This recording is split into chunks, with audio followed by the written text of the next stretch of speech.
la invitación es a darnos cuenta que en realidad cuando hablamos del futuro tenemos que considerar una cantidad de futuros posibles en varios sentidos. Un primer sentido que yo creo que es absolutamente claro en el libro, en el capítulo 15 del libro de David Christian de Mapas del Tiempo, es que hay distintos márgenes de futuros hacia los cuales proyectar el pensamiento, la imaginación. Está el futuro inmediato, qué va a pasar mañana, qué va a pasar pasado mañana, qué va a pasar en 6 meses o en un año, qué puede pasar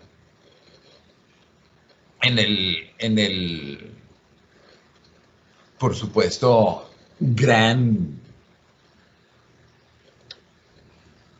espectro de temporalidad casi que infinito que manejamos en la gran historia.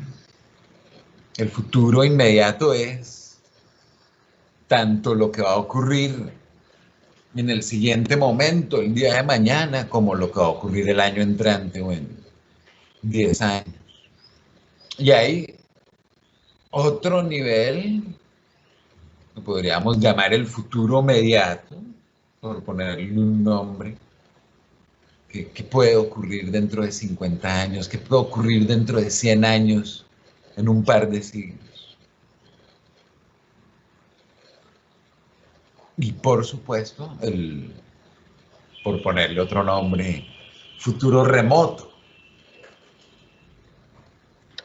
que ocurrirá en miles, en cientos de miles, en millones, en cientos de millones, en miles de millones, en cientos de miles de millones de años.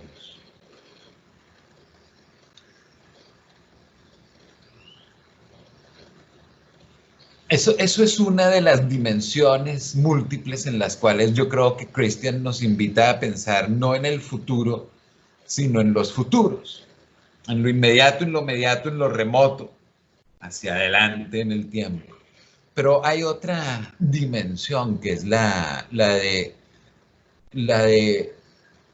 las posibilidades, lo que podrían llamar los filósofos los mundos posibles.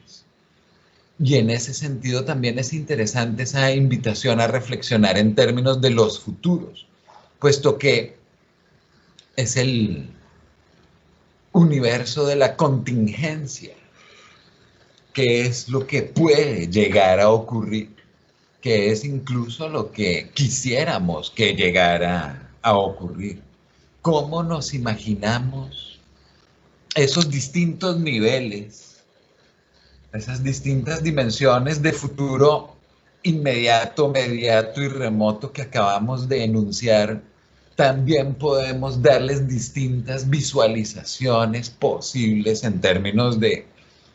todo el rango de alternativas que pueden ocurrir o que quisiéramos que ocurrieran, e incluso algunos dirían que deberían ocurrir. Entonces ahí hay dos dimensiones interesantes para reflexionar con mayor profundidad sobre eso a lo cual generalmente nos referimos como el futuro y que se nos está invitando a pensar en términos de los futuros. Y en ese sentido yo creo que hay dos reflexiones bien interesantes en el libro de David Christian que debemos rescatar, que hay que ponerles atención. La primera tiene que ver con los grados de certidumbre, como dirían los epistemólogos bayesianos, y si quieren buscar esa terminología de la filosofía de la ciencia, la epistemología bayesiana, la teoría del conocimiento basada en la matemática probabilística de Bayes, epistemología bayesiana, los epistemólogos bayesianos hablarían de grados de certidumbre o de grados de incertidumbre. Y en ese sentido es muy interesante la reflexión de Christian en torno a la primera dimensión de los futuros, ese inmediato, mediato y remoto, en el sentido en que puede ser que tengamos mayor posibilidad de certeza, de certidumbre o menor incertidumbre respecto al futuro más lejano que sobre lo que puede ocurrir dentro de un milenio o 500 años, o incluso, y aún diría más, sobre lo que puede ocurrir en un año, en 6 meses o mañana.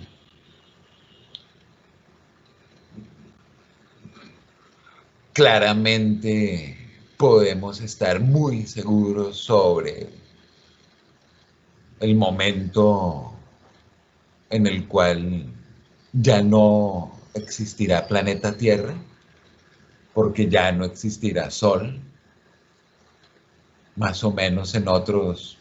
4.500, 4.600 millones de años, puesto que el Sol es una estrella que está exactamente en su mediana edad, como algunos otros soles.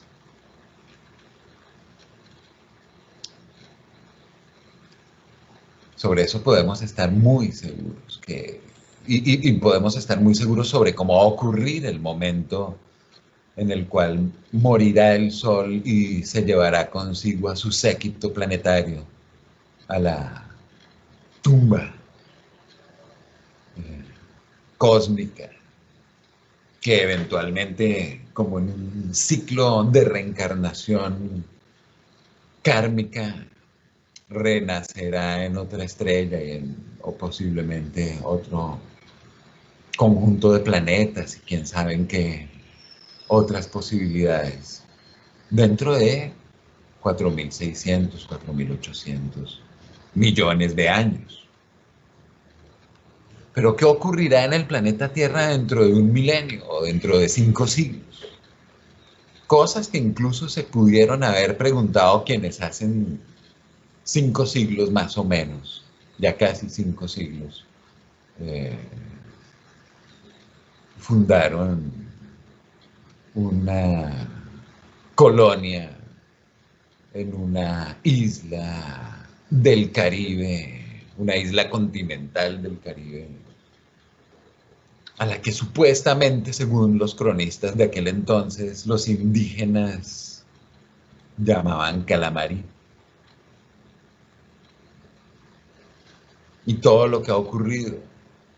en ese margen de tiempo, sobre lo cual también se nos invita hoy por hoy, justo esta semana, de hecho, a una reflexión muy profunda. Hay personas, por ejemplo, que dicen que es errado celebrar, conmemorar esta semana la fundación de Cartagena porque ya había aquí unas personas que hemos invisibilizado, dado que nuestra mentalidad es una mentalidad heredera de la colonia, de la colonización. Hay historiadores que dicen que en todo caso el registro arqueológico muestra que este lugar ya había sido abandonado y que en todo caso es ese momento fundacional, cruel, problemático, doloroso, trágico, como toda historia colonial, en todo caso un momento que funda ese proceso, ese devenir histórico que finalmente termina después de una larga historia, de una gran historia, convirtiéndonos en lo que somos hoy nosotros. Hay otras personas que intentan dirimir esos debates de otra manera, pensando quizás en la posibilidad de pensar en los futuros posibles de una ciudad maravillosa, pero también trágica. ¿Cómo podríamos quizás generar un proceso de reinvención y refundación, aun dado lo problemático del término, sobre todo para quienes hemos sufrido los estertores de la violencia paramilitar, que en algún momento, sobre todo acá en el Caribe, convocó a muchos políticos, empresarios, a refundar la patria?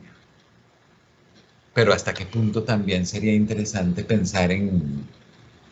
conmemorar una fecha en la cual nos pongamos de acuerdo sobre lo que tenemos que trascender como sociedad postcolonial, que aún mantiene unas estructuras de poder basadas en el racismo, en el esclavismo, en la opresión y la explotación de los indígenas, de las mujeres, en la invisibilización de las diversas diferencias que podrían enriquecer muchísimo más nuestra sociedad si tuvieran las mismas oportunidades que tienen las personas, entre comillas, normales, que se consideran normales simplemente porque han ejercido unos dispositivos de poder opresores, culturalmente opresores, económicamente, políticamente opresores sobre las personas diversas.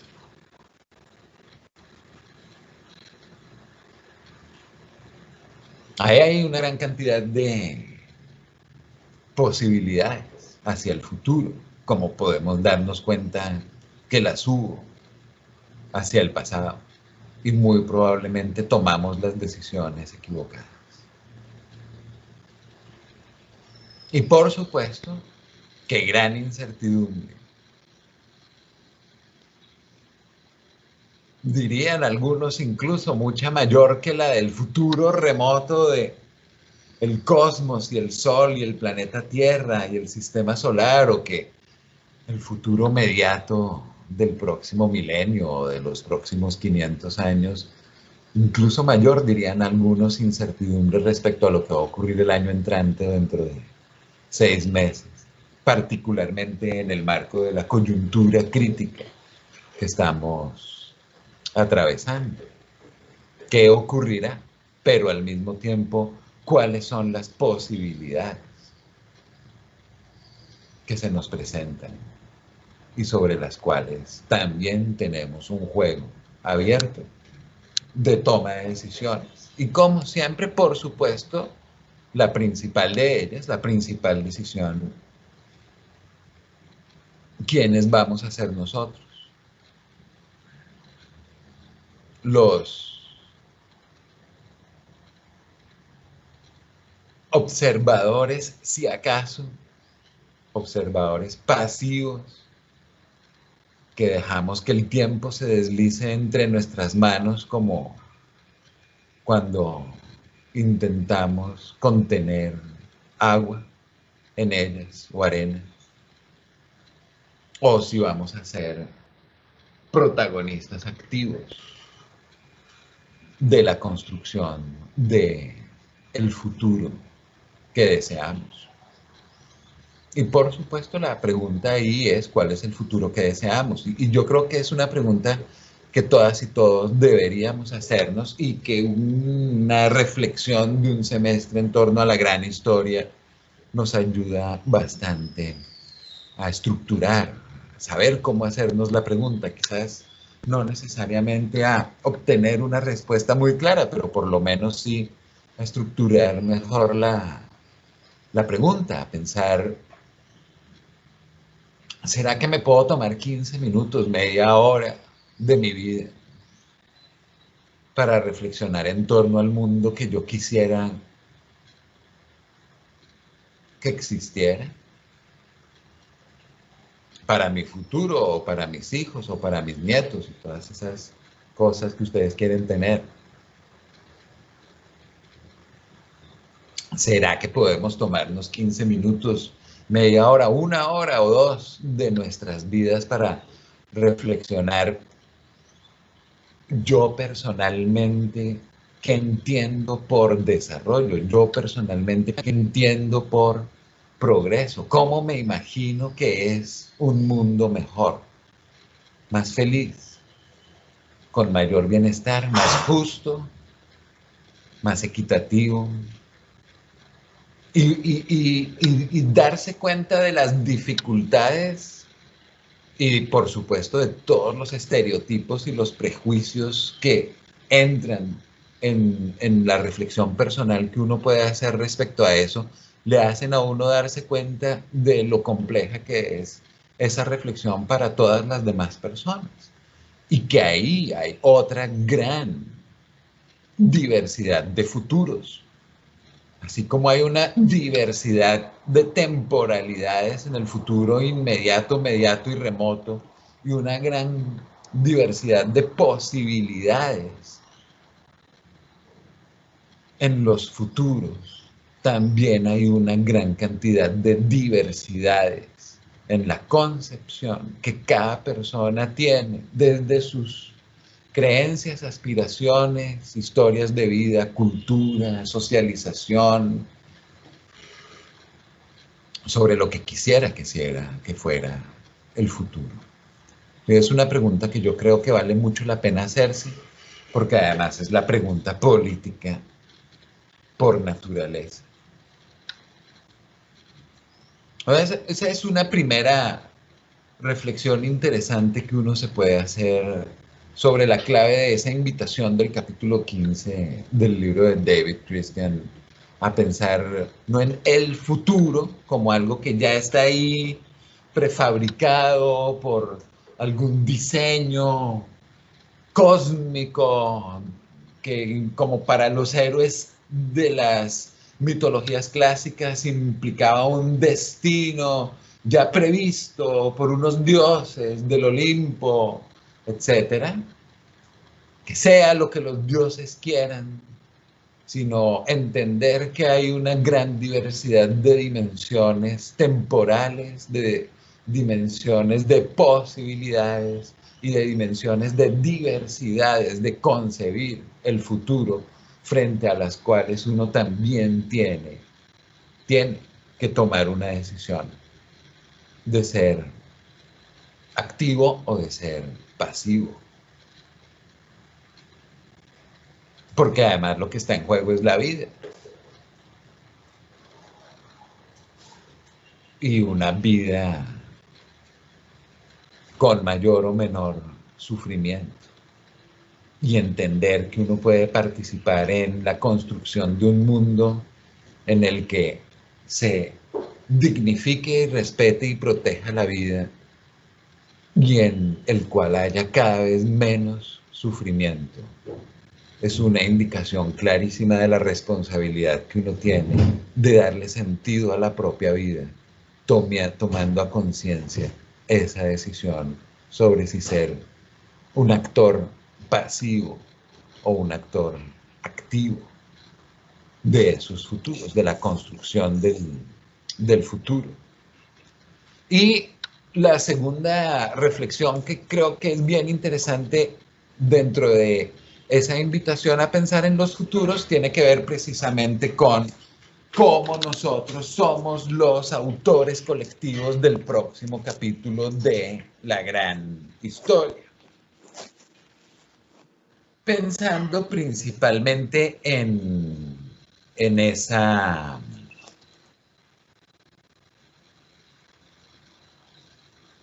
palabra colectivo que implica una autoría colectiva de algo, que implica ser parte de un grupo, de una organización, de una sociedad, de una comunidad, de un planeta, de una aldea global. que necesita de acción colectiva para poder trascender las estructuras históricamente enquistadas de dominación, de opresión, de explotación, que de alguna manera inconsciente hemos también colectivamente construido a lo largo de los últimos siglos e incluso milenios. Y así como la coyuntura que estamos experimentando, que estamos viviendo, que estamos sufriendo, histórica, de una pandemia que nos ha conectado globalmente a todas y a todos en términos de un confinamiento, unas medidas, estar todos pendientes de lo que está ocurriendo en distintas sociedades, en distintos países. Al mismo tiempo estamos viviendo una coyuntura que desde el punto de vista de la gran historia tiene otras dimensiones que invitan a reflexiones muy importantes en términos de cómo ser los autores colectivos de un buen próximo capítulo. Y hoy quisiera referirme particularmente a lo que está ocurriendo en el mundo, a toda esta cantidad de protestas pacíficas de gente que está en las redes sociales, en las calles, en las plazas, protestando como es debido en una democracia, en contra de esa trágica, injusta combinación de racismo estructural y brutalidad policial. Con base, claramente, como lo hemos visto todas y todos en las noticias, el asesinato a manos de unos policías de George Floyd en Estados Unidos. Sabemos, por supuesto, que no es un caso aislado, que una persona negra sea asesinada por policías en Estados Unidos. Acá acaba de ocurrir la semana pasada, si no estoy mal, un caso muy similar en Puerto Tejada. Un joven afrocolombiano asesinado por un policía haciendo violento abuso de autoridad. Y por supuesto, el asesinato de personas negras no es un caso aislado, porque el comportamiento violento de los policías no es un caso aislado, ni aquí ni en ningún lugar. Solemos escuchar esa justificación que soslaya la responsabilidad frente al tema de la violencia policial en términos del famoso refrán de son unas manzanas podridas, son unas manzanas dañadas. Yo creo que ustedes a lo mejor recuerdan que habíamos escuchado la misma pseudo justificación cuando los falsos positivos, los mal llamados falsos positivos, que en realidad eran asesinatos extrajudiciales de personas para hacerlos pasar como guerrilleros o paramilitares o delincuentes, y en esa medida poder ser acreedores de los premios, de los incentivos, dirían, diseñados en el marco de una política pública nefasta que pretendió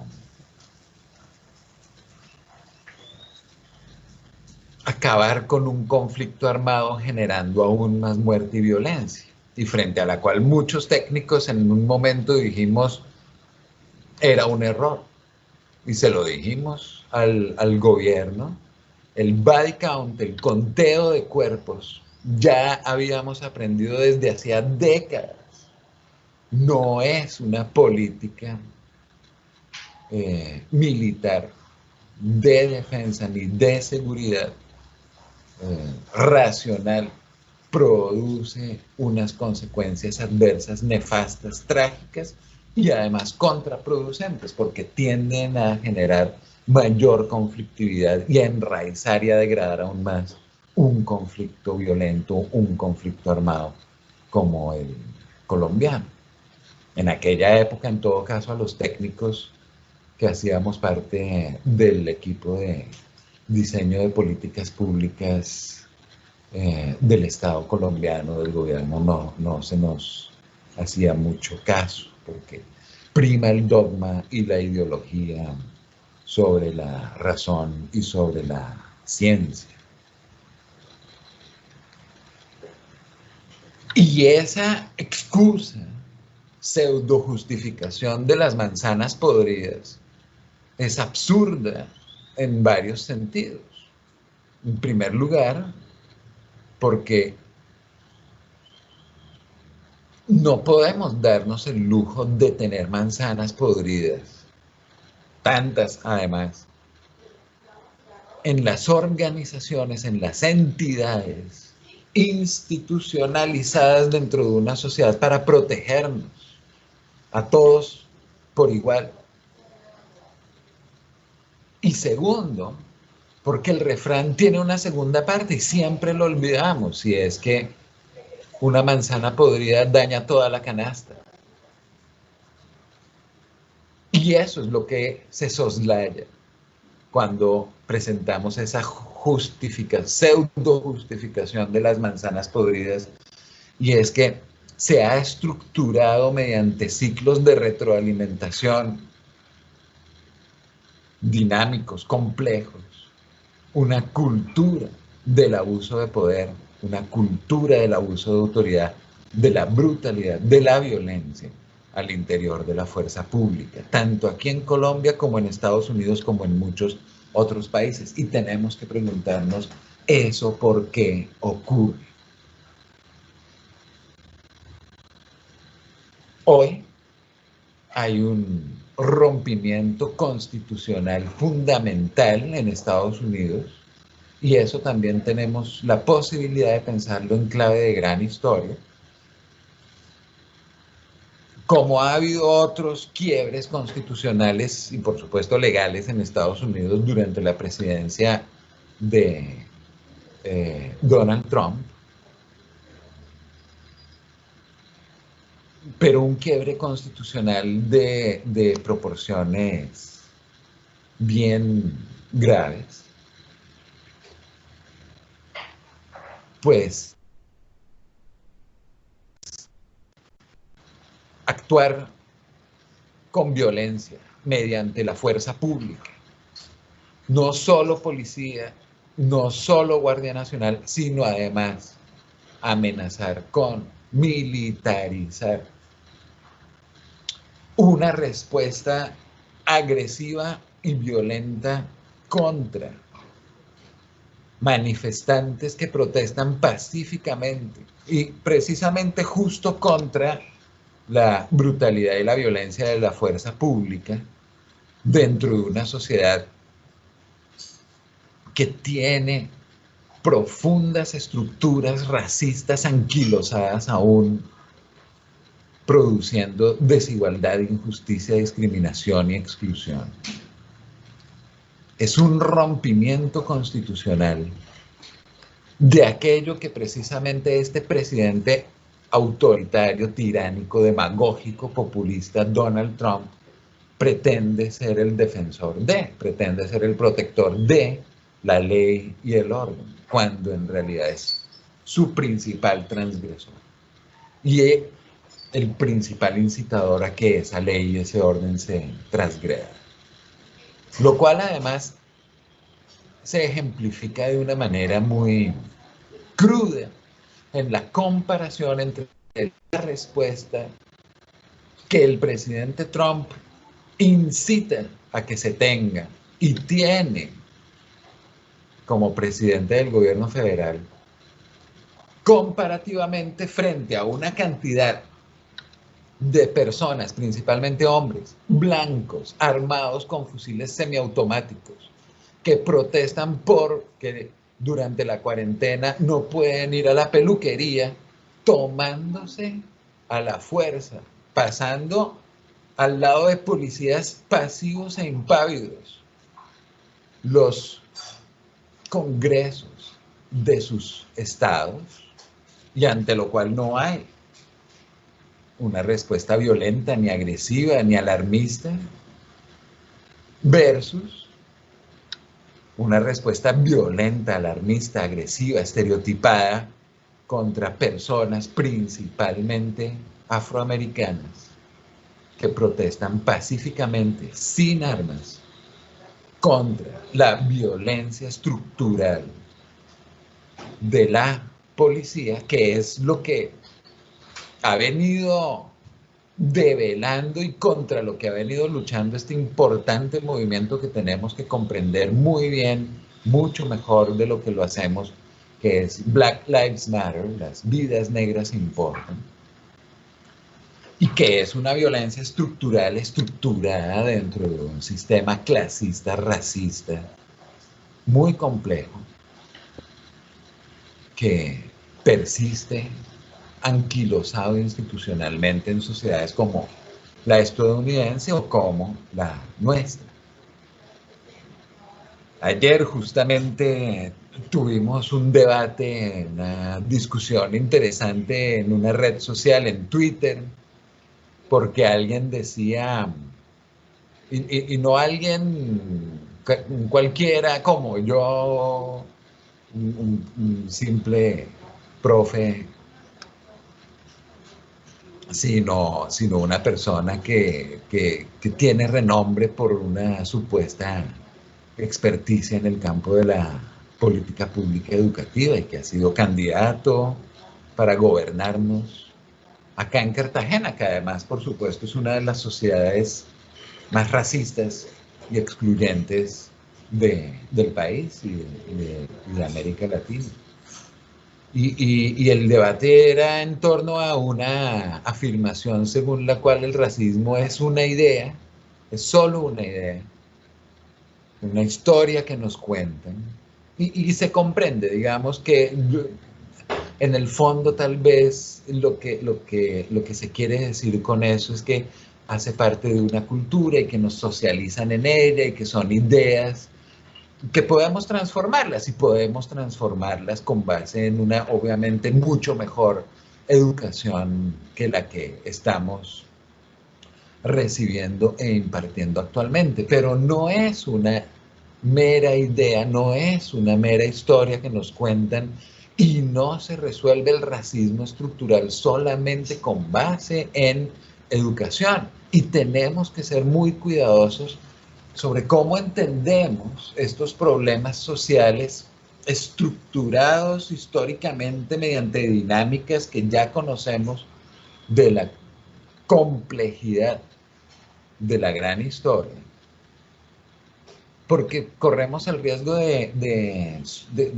caer en superficialidades que minimicen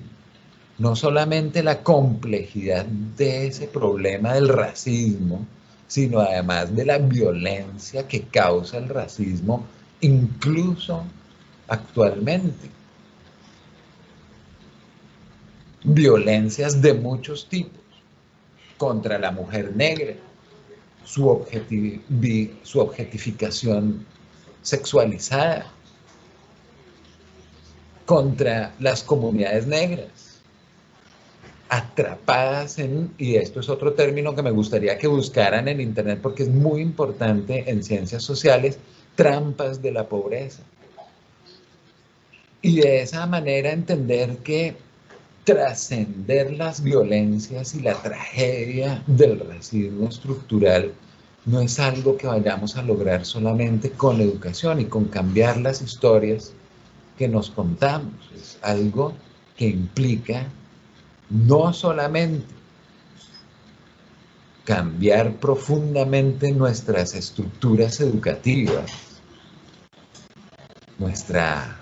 forma de ver la historia de lo que hablábamos hace un momento, sino efectuar transformaciones políticas, económicas y culturales muy profundas dentro de una sociedad que ha creado históricamente creencias, valores, emociones, símbolos, palabras, normas sociales, políticas públicas, leyes que atrapan a la población afro en esas estructuras racistas de discriminación, de exclusión, y que dan cuenta de por qué razón la mayor parte de la población negra es pobre y la mayor parte de la población pobre es negra. Entonces, ese debate es un debate que tenemos que dar y es un debate que tenemos que continuar dando, pero sobre todo es un debate en el cual tenemos que abrir la mente, particularmente quienes somos la élite, particularmente quienes hemos disfrutado los privilegios de ser hombres, blancos, heterosexuales. Tenemos que abrir la mente y estar dispuestos a cambiar de mente sobre la base de una escucha activa, profunda, respetuosa, atenta de lo que tienen para decirnos a nosotros las comunidades que han sido histórica y estructuralmente excluidas, estigmatizadas, violentadas, atrapadas en la pobreza. Más importante que cualquier discurso de un profesor blanco, heterosexual, mucho más importante es estar listos y activamente buscar, escuchar las voces de las comunidades negras, las voces de las mujeres, las voces de las comunidades LGBTQI, escuchar atentamente y estar muy, muy listos a cambiar de mente, a cambiar de prácticas, por un lado, pero además también a estar siempre apoyando en segunda fila ese liderazgo fundamental del movimiento afro, de los movimientos indígenas, de los movimientos de mujeres, del movimiento gay, del movimiento trans, para apoyarlos en todo lo que podamos en sus luchas políticas de gran calado y de gran importancia histórica.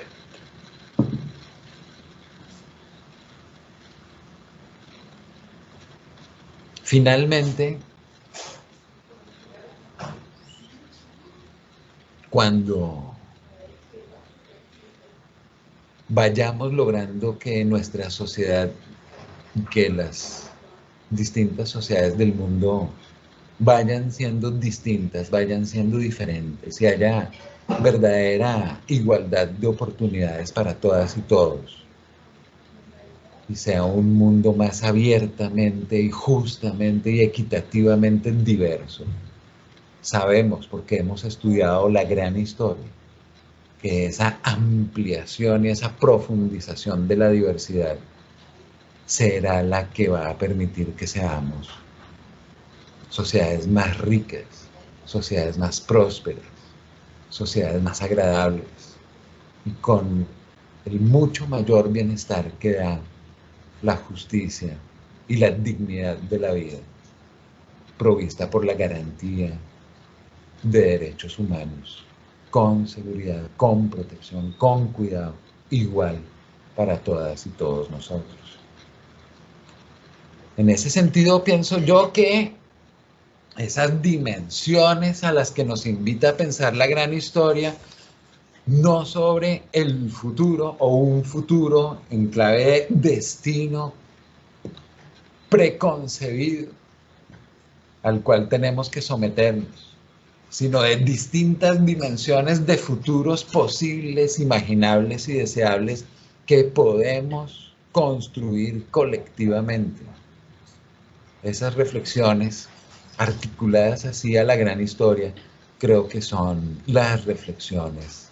que deberíamos nosotros, como estudiantes de la gran historia, cultivar y ayudar a cultivar en nuestras sociedades.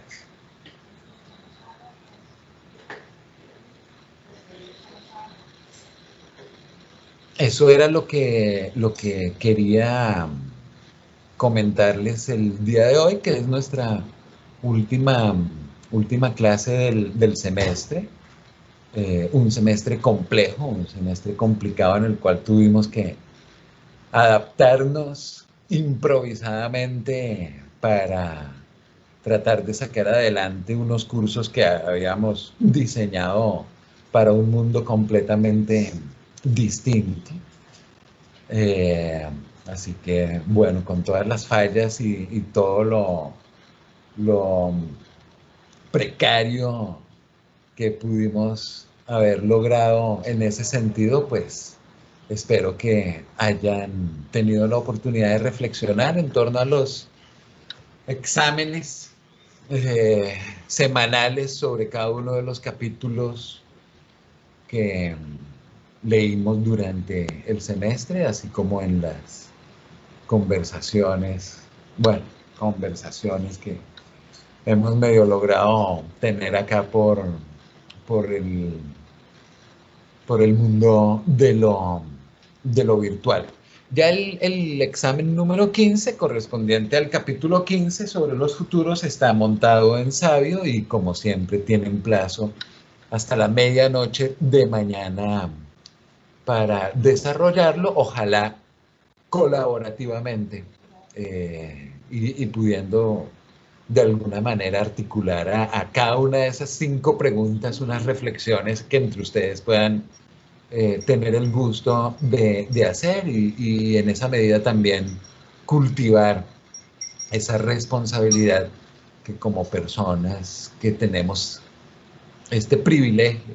de estudiar temas que a primera vista podrían ser como abstractos, teóricos, inútiles, pero que a segunda vista nos damos cuenta